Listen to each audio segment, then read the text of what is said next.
আসসালামু আলাইকুম। সকলকে আমন্ত্রণ আনন্দ টিভি সংবাদে। আপনাদের সঙ্গে আছি আমি সুমাইয়া আজাদ। এবারে খেলার সংবাদ।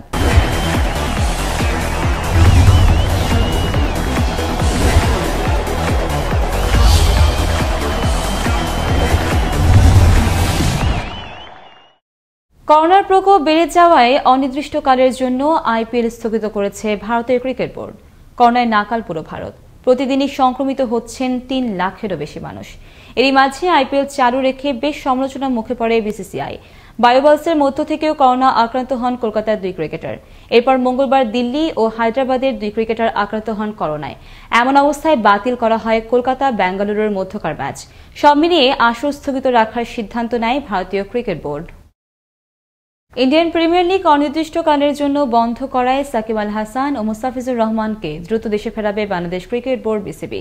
সংশ্লিষ্ট মন্ত্রণালয় থেকে বিশেষ ছাড়পত্র নিয়ে 2 ক্রিকেটারদের নিজেদের ব্যবস্থায় দেশে ফেরানোর পরিকল্পনা বিসিবির। করোনা সংক্রমণ বেড়ে যাওয়ায় মঙ্গলবার আইপিএল বন্ধ করে আয়োজকরা। এদিকে শ্রীলঙ্কার বিপক্ষে ওয়ানডে সিরিজে অংশ নিতে সাকিব ও মুস্তাফিজের 18 মে ঢাকায় আসার কথা ছিল, কিন্তু তাদের আগেভাগে ফেরানোর উদ্যোগ নিয়ে ক্রিকেট মহলে বেশ প্রশংসিতই হচ্ছে বিসিবি। আবারও দেশের খবর।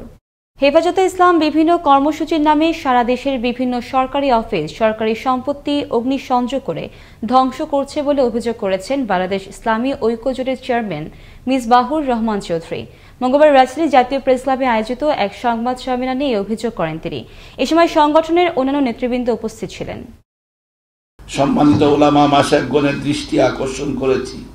যাই হোক, ঘটনাবলী তাণ্ডব থেকে মহাতাণ্ডবের দিকে যাওয়ার পূর্বে দেশের আইন শৃঙ্খলা বাহিনী এই অশুভ শক্তির বিরুদ্ধে ব্যবস্থা নিতে শুরু করেছে। শুধু আইনের মাধ্যমে এদের অপতৎপরতা বন্ধ করা যাবে না। এই অপশক্তির বুঝ যাতে কওমি মাদ্রাসায় আর আছর করতে না পারে, দেশের শান্তিপ্রিয় আলেমদের সহযোগিতায় সেই ব্যবস্থা নিতে হবে। বগুড়ার শাহজাহানপুরে জোড়া কৃষি কলেজের সামনে মুজাফফর হোসেন নামের এক ব্যক্তিকে গুলি করে হত্যা করল দুর্বৃত্তরা। মঙ্গলবার সকালে একটি সিএনজি চালিত অটোরিকশায় বগুড়া শহরের দিকে যাওয়ার পথে মোটরসাইকেল যোগে আসা দুর্বৃত্তরা মুজাফফরকে বহন করা অটোরিকশার গতিরোধ করে প্রকাশ্যে গুলি করে পালিয়ে যায়। এতে ঘটনাস্থলে মৃত্যু হয় তার। ঘটনার সত্যতা নিশ্চিত করেন শাহজাহানপুরের থানার ভারপ্রাপ্ত কর্মকর্তা আব্দুর রাজ্জাক। নওগাঁর মহাদেবপুরের একটি রাইস ইউনিট থেকে ভুয়া পরিচয়ে 13 মেট্রিক টন সুগন্ধি চাল আত্মসাৎ করে এক ট্রাক ড্রাইভার ও হেলপার। এই ঘটনায় রাইস ইউনিটের ম্যানেজার থানায় একটি সাধারণ ডায়েরি করলে সোমবার রাতে মাস্টার মাইন্ড হেলাল মণ্ডলকে গ্রেফতার করে পুলিশ। তার দেয়া তথ্য অনুযায়ী মঙ্গলবার সকালে রংপুরে গঙ্গাচড়া থেকে গ্রেফতার করা হয় লেবু নামের আরও একজনকে। এ সময় উদ্ধার করা হয় 9,000 প্যাকেট চাল। অন্য আসামিদের আটক এবং বাকি চাল উদ্ধারে পুলিশের অভিযান অব্যাহত আছে বলে জানায় পুলিশ। মঙ্গলবার সকালে নোয়াখালীর বেগমগঞ্জের একলাশপুর বাজারের উকিল সড়কে ভ্যানে করে বালু নেওয়ার সময় বিপরীত দিক থেকে আসা দ্রুতগতির একটি পিকআপ এসে বালু ভর্তি ভ্যানটিকে সজোরে ধাক্কা দেয়। এতে ঘটনাস্থলে নিহত হন 2 জন।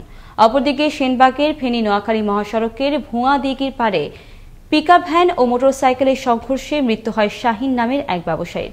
ঘটনার সত্যতা নিশ্চিত করেন বেগমগঞ্জ এবং সেনবাগ থানার ভারপ্রাপ্ত কর্মকর্তা কামরুজ্জামান শিকদার ও আব্দুল বাতেন। গাজীপুরের শ্রীপুর উপজেলার রুবেল মিয়া, তিনি সন্তানের জনক রুবেল মিয়া পেশায় একজন কৃষক।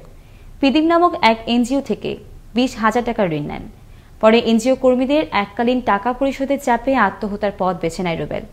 এমনই অভিযোগ নিহত রুবেলের পরিবারের। তবে এনজিও সংস্থা বলছে আত্মহত্যা রয়েছে ভিন্ন কারণ। গাজীপুর থেকে আব্বাস উদ্দিনের প্রতিবেদনে আরও জানাচ্ছেন মোস্তফা কামাল তোহা। ঋণ দেয়াতেও এনজিও সংস্থার যেমন তোষামত, তেমনি ঋণ আদায়েও রয়েছে তার উল্টো চিত্র। এমনই চিত্র গাজীপুরের শ্রীপুরের তেলিহাটি ইউনিয়নের ডোমবাড়িচালা গ্রামের বাসিন্দা 3 সন্তানের জনক রুবেল মিয়ার সাথে। পেশায় কৃষক। 6 মাস মেয়াদে কৃষিখাতে মাসিক 2,000 টাকা লাভে 20,000 টাকা ঋণ নেন পিদিম ফাউন্ডেশন নামক একটি এনজিও সংস্থা থেকে। পরে ফসল উৎপাদনে ব্যাপক লোকসানে পড়ে সে। এদিকে করোনার এমন ক্রান্তিকালেও এনজিও প্রতিষ্ঠানটি এককালীন টাকা পরিশোধের জন্য রুবেলের ওপর অনবরত চাপ সৃষ্টি করতে থাকে।